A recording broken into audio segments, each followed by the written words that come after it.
From the National Press Club in Washington, D.C., this is Rewind. This week, former Clinton White House Chief of Staff and co-chair of the Erskine Bulls plan warned of consequences in not taking action to fix the economy. And we've got enough really good ideas out there. What we need now is to act. We do face a fiscal cliff. If we do nothing and we barrel through this fiscal cliff at the end of the year, we're going to have about $7 trillion hit this country right in the gut.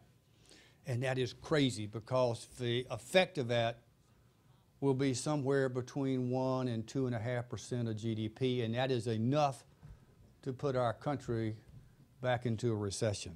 Launching the Fix the Debt campaign, the bipartisan group is looking to gather 10 million signatures to compel Congress to pass a long-term plan by July of 2013. We've got a lot of smart folks on Capitol Hill. We got people who understand this problem. But the ones who are trying to work together don't get support from their leadership. They don't get support, in most cases, from the White House, and they don't get support from their parties. So what's happening? I think we've got two wings out there flapping in the American political system, and the fuselage is missing. The middle of America is going to have to rally, and they're going to have to support people who are willing to work together.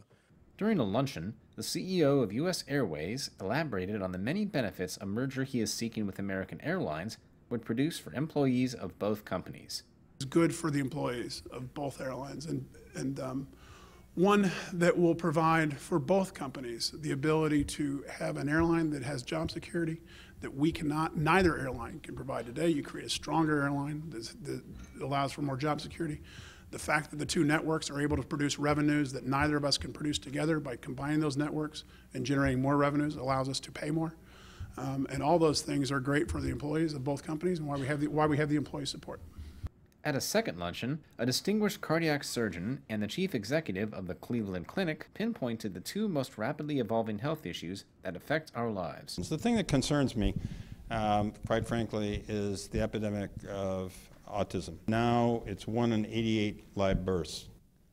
At the other end of life, the other thing that concerns us is Alzheimer's disease. If you get to be 80 years old, your chance of having Alzheimer's is 25%.